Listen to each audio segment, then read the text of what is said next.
우리 함께 볼 말씀은 요한복음 19장 14절로 16절 말씀입니다.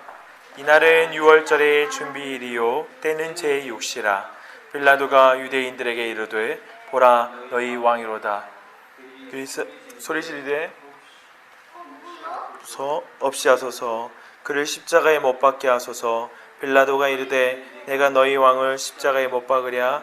대제사장들이 대답하되 가이사 외에는 우리에게 왕이 없나이다 하니 이에 예수를 십자가에 못 박도록 그들을 넘겨주니라.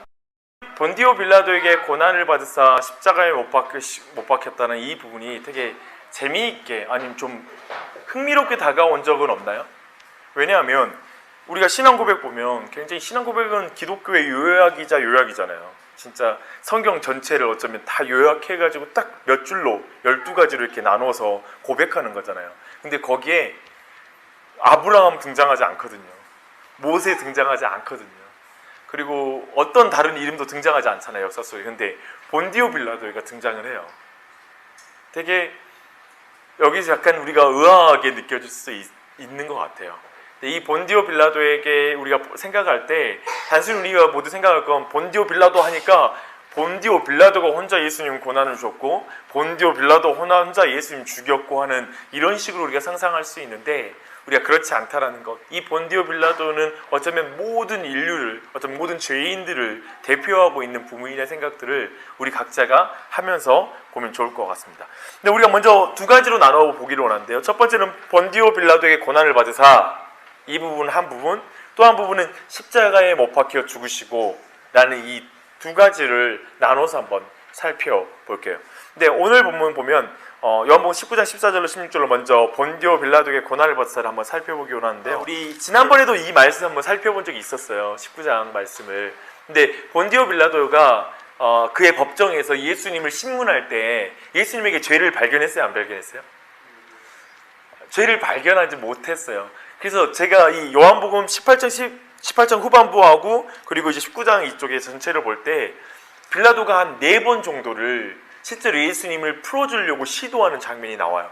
또 명백하게 이렇게 말하는 거. 나는 이 사람에게서 사형에 해당하는 죄목을 발견할 수 없었다 라는 말을 유대인들에게 거듭해서 이렇게 명백하게 밝히는 것이죠. 근데 이게 무엇을 말하냐면 지금 어쩌면 이 본디오 빌라도가 하나님이 주신 권세를 가지고 지금 그 법정에서 지금 신문을 한 거였잖아요. 그런 면에서 볼 때 하나님이 세우신 이 법정에서도 그 본디오 빌라도에게도 죄를 찾을 수 없는 분이라는 것을 이 법정에서 이미 선언하고 있다라는 거예요.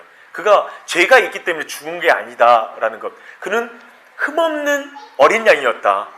어떤 죄가 있어서 흠이 있는 그런 양이 아니라 당시 제사를 지낼 때는 흠없이 드려야 됐잖아요. 그 제물을. 그처럼 이 제물은 이 십자가를 지신 이 예수님은 전혀 어떤 흠도 없는 죄가 없으신 분이었다는 걸 본디오 빌라도가 명확하게 보여주는 거예요. 그런데 결국 어떻게 되죠? 근데 결국 본디오 빌라도가 주관하는 법정이죠. 본디오 빌라도는 알다시피 로마, 그 당시에 이 세상의 최고의 그 권력자의 이름이잖아요. 황제를 대신하여서 지금 치리하기 때문에 사실 황제를 상징하는 인물이기도 해요. 근데 이 황제를 상징하는 그 인물에 의해서 세워진 그 법정에서 최종 판결로 그가 사형으로 언도가 되는 거죠. 왜 그랬을까요? 사실은 이 자체가 되게 불의한 판결이라는 걸 잘 보여줘요. 아까 이미 죄가 없다라는 것을 명백하게 보여줬잖아요. 그리고 본디오 빌라도도 거의 4번 이상 힘썼다고 생각하거든요. 예수님을 풀어주려고 힘썼다라는 표현도 써요. 요한복음에 보면. 근데 이 정도로 했었으나 지금 결국 사형을 언도했다는 것 자체가 이미 이 법정이 불이한 그 재판 결과가 나왔다는 걸 우리가 충분히 볼 수가 있죠. 또 한 가지는 뭐냐면 어쩜 분명하게 또 본디오 빌라도에게 죄도 있겠죠. 그러니까 풀어주려고 했으니까 우리 예전에 한번 나눴잖아요. 괜히 본디오 빌라도에게 고난을 받아서 저 같은 경우에는 괜히 본디오 빌라도가 덤탱이를 쓴 듯한 모든 죄의 몫을 그 본디오 빌라도가 다 가져간 듯한 그런 느낌을 받잖아요. 그런데 본디오 빌라도에게 죄가 있어요. 뭐냐면 그는 로마 황제를 더 두려워해요. 하나님보다 그 누구보다 로마 황제를 더 두려워해서 그런 판결을 내린 거예요. 그래서 결국 불의한 판결로 됐어요. 근데 여러분, 여기서 한번 제가 질문이 있어요. 본디오 빌라도는 그날 사형을 언도한 그날 어떤 기분이었을까요? 찜찜. 그래서 자기 아내도 이 사람과 상관하지 마소서라고 이렇게 미리 알렸기 때문에, 또 꿈꿨다는 이야기들이 있었고 했기 때문에, 또 어떤 기분도 있었을까요? 찜찜한 거, 또 다른 표현으로 또 할 수 있다면 무서운. 맞아요. 왜냐하면 하나님의 아들이다 이렇게 주장한다는 말을 듣고 그가 두려워했다는 표현이 있었죠. 그래서 자신이 어떤 그 두려움 가운데 있을 수 있어요. 이런 기분은 어떨까요? 아마 무력감 느껴지지 않았을까요? 어떤 무력감이냐면 자기가 노력했잖아요. 근데 결국에는 굴복해버렸잖아요. 결국에는 나도 어쩔 수 없구나. 결국 자기에게 힘이 없다라는 느낌, 그저 뭔가에 홀린 듯한 기분이 아마 들지 않았을까. 그런 기분도 있고, 어쩌면 죄책감, 어쩌면 죄가 없는 자라고 명백하게 자기가 알았는데 가장 극악한 형벌인 십자가에다가 못 박도록 내어줬다는 것에 대해서 굉장히 죄책감이 느껴질 수도 있을 것 같아요. 또 한 가지는 어떤 게 있을까요? 제가 생각할 때 아마도 어떤 찝찝한 마음들도 굉장히 있었을 뿐만 아니라 재수 없다. 오늘 아주 재수 온 붙은 날이다. 뭐 이런, 오늘 아주 재수 없는 날이야. 그리고 좀 억울한 날이라고. 아마 지금 본디오 빌라도가 이런, 우리가 매주마다 고백하는 이 고백을 들으면 억울해서 죽을 것 같아요. 그렇죠? 아마 그런 마음이 있을 거예요. 아마도 그날 이런 생각도 했을 것 같아요. 뭐냐면 내가 살릴 수 있었는데, 내가 살릴 수 있었는데, 또 한 가지 어쩔 수 없었어. 상황이 너무나 나쁘게 돌아왔어라는 이런 핑계도 했을 것이고, 또 한 가지는 하나님 아니야, 하나님의 아들 아니야 라는 생각을 또 생각했을 거예요. 왜냐하면 하나님 아들인데 그렇게 죽을 리가 없어. 어쩌면 이런 마음도 가졌을 수 있어요. 그러나 지금 본디오 빌라도가 스스로에 대해서 반성하고 어떤 생각들과 상관없이 지금 본디오 빌라도가 결론적으로 도달한 자리는, 사실 본디오 빌라도가 도저히 깨닫지 못한 한 가지 사실이 있어요. 지금 자신이 하고 있는 행동의 의미를 모른다는 거예요. 그리고 또 한 가지 뭐냐면, 지금 예수님이 어떤 일을 행하셨는지, 그 죽음이 어떤 죽음인지 어떤 고난인지에 대해서 그는 전혀 의식하고 있지는 못하다는 거예요. 그저 한 죄인과, 어떤 무죄한 죄인과 자신과의 관계에서의 어려움일 뿐이지, 지금 그가 어떤 길을 걸어가고 있는지, 그가 지금 고난받는 그 고난이 어떤 의미인지에 대해서는 본디오 빌라도는 도저히 상상할 수 없었을 거라는 것이죠. 그걸 한번 생각해 볼 때 우리는 여기서 이사야서 53장으로 한번 가보십시다. 이사야서 53장 5절로 8절 말씀입니다. 구약성경, 제가 가진 성경 1034페이지입니다. 53장 4절부터 쭉 보면 있잖아요. 이 모든 과정이 있잖아요. 본디오 빌라도가 행한 일들이 모두 여기에 포함이 돼요. 그리고 실제로 예수님이 가신 길에 대한 의미가 나오죠. 5절로 8절 말씀 다 함께 읽겠습니다. 시작. 그가 찔림은 우리의 허물 때문이요 그가 상함은 우리의 죄악 때문이라. 그가 징계를 받음으로 우리는 평화를 누리고 그가 채찍에 맞음으로 우리는 나음을 받았도다. 우리는 다 양 같아서 그릇 행하여 각기 제 길로 갔거늘 여호와께서는 우리 모두의 죄악을 그에게 담당시키셨도다. 그가 곤욕을 당하여 괴로울 때에도 그의 입을 열지 아니하였으며 마치 도수장으로 끌려가는 어린 양과 털 깎는 자 앞에서 잠잠한 양같이 그의 입을 열지 아니하였도다. 그는 곤욕과 신문을 당하고 끌려갔으나 그 세대 중에 누가 생각하기를 그가 살아있는 자들의 땅에서 끊어짐은 마땅히 형벌받을 내 백성의 허물 때문이라 하였으리요. 아멘. 사랑하는 여러분, 오늘 본문이 보다시피 예수님께서 죽으신 그 의미, 본디오 빌라도는 도저히 상상할 수 없었던 자신을 통한, 그리고 이 모든 과정을 통한 그분의 고난과 그분의 죽음의 의미는 뭐예요? 우리의 죄를 짊어지심이었다는 것이죠. 또 한 가지 뭐예요? 죄인을 향한 하나님의 진노를 짊어졌다는 거예요. 죄인들에게 모두 쏟아져야 될 하나님의 저주, 죽음이라는 저주가 지금 이 어린 양에게, 예수 그리스도께 쏟아지는 그 상황 속에 지금 있다라는 것이죠. 빌라도 자신을 포함한 모든 죄인을 위한 고난이요 십자가의 길을 지금 예수님이 걷고 계시다는 거예요. 우리가 맛봐야 할 고통, 우리 모두가 각자 우리가 지은 죄로 마땅히 받아야 될 그 맛봐야 될 그 고통을 그분께서 그 고통을 맛보시는 거예요. 봐요. 그가 찔림은 우리의 허물 때문이요. 우리가 찔려야 되는데 그분이 찔리는 것. 우리가 상해야 되는데 그분이 상하는 것. 그리고 그분이 우리가 징계를 받아야 되는데 그분이 징계를 당하는 그 상황 속에 지금 계시다라는 걸 굉장히 명백하게 보여주고 있는 것이죠. 이 사실을 본디오 빌라는 전혀 알지 못했을 것이요. 본디오 빌라도에게 고난을 받으사 이 말씀을 생각할 때 우리가 이걸 기억했으면 좋겠습니다. 그리고 우리가 넘어가서 볼 것은 십자가에 못 박혀 죽으시고 이 부분이요. 마가복음 15장 34절이에요. 네, 다 함께 읽겠습니다. 시작. 제9시에 예수께서 크게 소리 지르시되 엘리 엘리 라마 사박다니 하시니 이를 번역하면 나의 하나님 어찌하여 나를 버리셨나이까 하는 뜻이라. 여러분, 아까 우리가 보았던 빌라도의 법정에서의 우리가 명확하게 가장 극명하게 봐야 될 건 뭐냐면 예수님은 무죄하다라는 거예요. 되게 무죄한데 고난을 당하셨다라는 거예요. 그런데 이 죽음에서 우리가 또 한 번 봐야 하거든. 그분은 되게 무죄한 분이신데 지금 죽음을 당하고 있다라는 거예요. 왜요? 우리가 하나님과 원수였고 우리가 하나님을 대적했고 우리가 하나님을 싫어해서 밀어냈고 우리가 하나님으로부터 분리됐었죠. 그리고 하나님의 사랑을 우리가 외면했었죠. 근데 그 모든 것, 그래서 우리가 마땅히 당해야 될 고난과 죽음, 모든 고난을 넘어서서 마지막에 우리 모두가 죽음으로 끝나야 되고 죽음을 안 끝난 인생이 없죠. 모두가 마땅히 죽음을 당해야 되는데 그 죽음을 예수님께서 대신 당해 주셨다는 거예요. 우리 모두는 죽음 가운데 비참하게 끝나야 되고 결국 썩어 사라져 버려야 되고 영원히 지옥 가운데 들어가야 되는 것.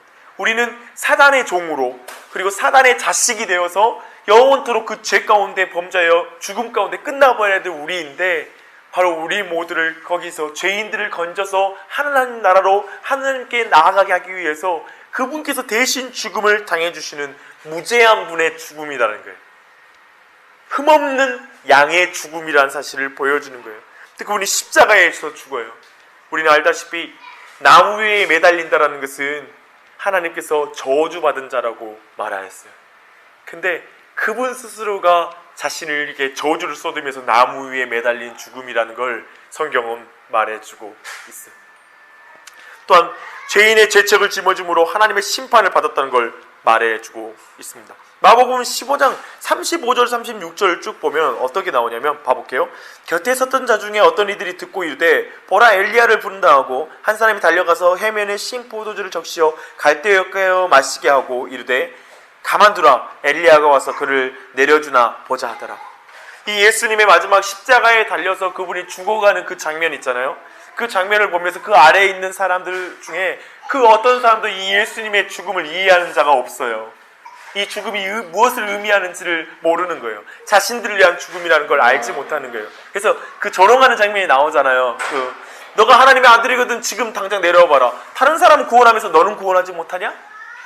지금 본문도 기다려봐. 지금 어떤 사람이 그 안에 어떤 마음의 가운데 저 사람이 너무 큰 고통 가운데 있어 해서 해면에 그 포도주 적셔서 조금이라도 그 고통을 잊게 도와주려고 하는 사람이 있자 그 사람을 말리면서 한번 봐보지 뭐 엘리야가 와서 도와주나 보지. 그 아래에서 지금 예수님이 어떠한 죽음을 당하시는지에 대해서 전혀 알지 못하는 거예요. 참 어리석은 인간의 모습을 보이고 있어요. 그 아래에서 끝까지 하는 사람들이 머리를 흔들었어요. 머리를 흔다는 것은 저주하는 거예요. 무시하는 거. 하면서 소리를 지면서 무시하는 거예요. 당연하게 생각하는 사람이 그 아래에 있는 거예요. 잘 죽었어. 넌 당연히 죽어야 돼. 신성모독자이거든. 그 아래는 비웃는 사람이 있는 거예요. 하나님의 아들 웃기지 마. 라고 모든 인간의 종류들이 있는 거예요. 모든 인간 종류. 그 아래서 예수님의 옷을 내기하면서 나눠 갖는 자들이 있는 거예요. 거래를 하는 자들. 예수님의 그 옷을 가지고도 거래하면서 즐기는 군병들이 있는 거예요. 모든 인간이 그 아래에 있어요. 너무나 비참한 죽음이에요. 제자들로부터 버림받았어요. 가장 사랑했던 제자들도 배신했고 가장 자신의 제자들 중에 하나가 자신을 팔아버렸어요. 그분은 완전히 홀로 십자가 위에 서 있는 거예요. 홀로 십자가에 서 있을 뿐만 아니라 이제 하나님도 마지막에 그에게 저주를 내는 심판자로 그에게 나타난 거예요. 예수님, 이제까지 그분은 삼위일체 가운데 하나님과 가장 연합하여서 친밀하고 사랑을 나눴던 분이셨잖아요. 근데 이제 그 십자가 위에서 하나님이 그를 저주하시고 심판자로 하나님이 그에게 돌변하시는 것을 경험하는 거예요. 거기서 떠는 거예요.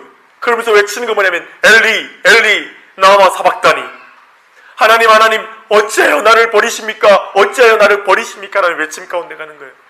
왜 이 죽음을 당해야만 했던가? 왜 이러셔야만 했던가에 대해서 생각할 때 바로 그 죽음이 바로 내 죄가 그토록 하나님을 미워하는 죄였고, 하나님과 나를 나누는 죄였고, 내 죄가 하나님으로부터 우리를 분리시키는 죄였고, 우리를 그토록 비참하게 만드는 죄였다라는 거예요. 하나님은 그토록 죄를 싫어하신 분이셨다라는 거예요. 근데 그 죄 가운데 있는 우리와 화목하기 위해서 결국 자기 스스로에게 저주를 내리시고 자기 스스로에게 우리가 당해야 될 모든 고통과 죽음을 다 그 형벌을 나무 위에서 저주 가운데 내리셨다는 사실이에요. 그게 우리에게는 은혜가 되는 것이죠. 사랑하는 여러분, 이제 마지막으로 이 두 가지 사실을 한번 생각하면서 두 가지 시선에 대해서 한번 생각해 봤으면 좋겠습니다. 우리 모두가 이제 본디오 빌라도에게 고난을 받으사 십자가에 못 박혀 죽으시고라는 그 구절을 우리가 함께 외울 때마다, 그리고 우리가 고백할 때마다 이 두 가지 시선을 가졌으면 좋겠습니다. 첫 번째는 뭐냐면 본디오 빌라도는 누구인가라는 것입니다. 우리가 아는 그 본디오 빌라도 그 한 사람일까요? 우리는 이렇게 질문할 수 있어요. 이때 우리는 이 성경을 볼 때 본디오 빌라도와 막 이렇게 유대인들이 밀고 당기는 그 상황을 볼 때 우리는 무슨 생각하냐면, 본디오 빌라도가 조금만 잘했으면 예수님이 죽지 않았을 텐데, 그런 생각 해본 적 있어요? 본디오 빌라도가 좀 자기 소신이 있고, 그리고 어떤 주관이 있고, 그래서 군사들 풀어가지고 잠재우고 예수님을 안 죽였더라면 예수님이 안 죽을 수 있었을 텐데, 이런 생각을 할 수 있겠죠. 또 한 가지는 유대인들 진짜 악하다. 본디오 빌라도가 이방인도 풀어주려고 했는데 그렇게 유대인들 악하나? 왜 그러지? 이렇게 어쩌면 유대인들의 악함에 대해서 본디오 빌라도가 괜히 불쌍해 보이는, 이 고백에 등장하는 것에 대해서 어떤 불쌍해 보이는 그런 마음을 가질 수 있어요. 그러나 기억하십시오. 내가 본디오 빌라도예요. 내가 어떤 사람들의 압박이 있으면 언제든지 예수님을 배신하는 사람이에요. 어떤 분위기만 만들어지면 언제든지 그 예수님을 어쩌면 정말 자신은 손을 씻고 뒤로 물러나 버리는 사람일 수 있어요. 또 한 가지 기억할 건 우리 모두의 죄가 예수님을 못 박았다는 사실을 기억하십시오. 명백히 성경은 말하고 있어요. 우리의 죄가 예수님을 죽였다고 말하고 있는 거예요. 우리 모두가 그 현장에 있는 거예요. 우리 모두가 예수님을 십자가에 못 박으시고 했던 그 위치에 우리 모두가 있는 거예요. 심지어 오늘날에도 예수 그리스도의 이 구원의 소식을 듣고도 그걸 거절하는 자는 지금 이 순간에 예수 그리스도를 계속 못 받고 있는 것이에요. 거절하고 못 받고 있는 모습인 거예요. 이 사실을 기억하십시오. 내가 예수님을 못 박았다. 본디오 빌라도라는, 특별히 저는 이 부분이 되게 이렇게 와닿습니다. 이름을 사용하잖아요. 박용주에게 고난을 받으사 십자가에 못 박히시고, 어쩌면 우리 모두의 이 각자의 이름이 들어가는 자리가 아닌가. 그저 뭐냐면, 그래 그때 2000년 전에 예수라는 분이 본디오 빌라도에게, 그 삼자, 나와 상관없는 어떤 사람에게 죽었어 라는 그런 고백이 아니라는 것이죠. 우리 모두의 이름이 거기에 들어가는 거예요. 나 때문에 주님이 죽으셨어요, 고난당하셨어요 라고 나의 신앙, 내 믿음으로 고백하는 그 자리인 것이죠. 그래서 본디오 빌라도를 고백할 때마다 우리 모두가 인격적이며 의지적으로 살인을 저지르는 예수님을 죽인 우리임을 늘 기억하십시다. 그리고 또 한 가지의 시선이 있습니다. 그 시선은 뭐냐면, 예수님은 누구신가요? 하나님의 은혜와 능력. 오늘 아까 보았던 이사야서 53장 10절로 11절 말씀 제가 읽어드릴게요. 들어보십시오. 여호와께서 그에게 상함을 받게 하시기를 원하사, 잘 들으세요. 여호와께서 그에게 상함을 받게 하시기를 원하사 질고를 당하게 하셨은즉 그의 영혼을 속건제물로 드리기에 이르면 그가 씨를 보게 되며 그의 날은 길 것이요 또 그의 손으로 여호와께서 기뻐하신 뜻을 성취하려다. 그가 자기 영혼에 수고한 것을 보고 만족하게 여길 것이라. 나의 나의 의로운 종이 자기 자식으로 많은 사람을 의롭게 하며 또 그들의 죄악을 친히 담당하시로다. 여기에 나오는 것은 뭐냐면 하나님께서 예수님이 그렇게 질고를 당하시고 고통을 당하는 걸 원하셨대요. 그리고 그 모든 십자가의 죽으심을 기뻐하셨대요. 이 시선을 봐야 돼요. 그리고 또 한 가지는 그 모든 수고한 것으로 말미암아 만족하신대요.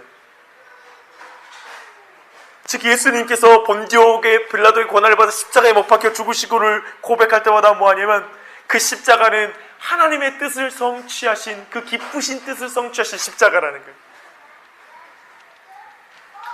나의 죄를 볼 뿐만 아니라 그 순간에 하나님의 은혜를 우리 모두가 봐야 돼요. 그분의 기쁘신 뜻 가운데 내어주신 생명이라는 사실. 본디오 빌라도가 강해서 죽으신 게 아니라 그분이 우리의 죄를 위하여, 우리 죄가 하나님을 죽일 만큼 강한 것이 아니라 우리의 죄를 위해 죽으실 만큼 하나님의 사랑이 크다는 사실을 우리 모두가 배우는 거예요. 그걸 고백하는 거예요. 또한 죽음을 통하여 생명을 낳는 이 하나님의 방법에 하나님이 만족하시는 거예요.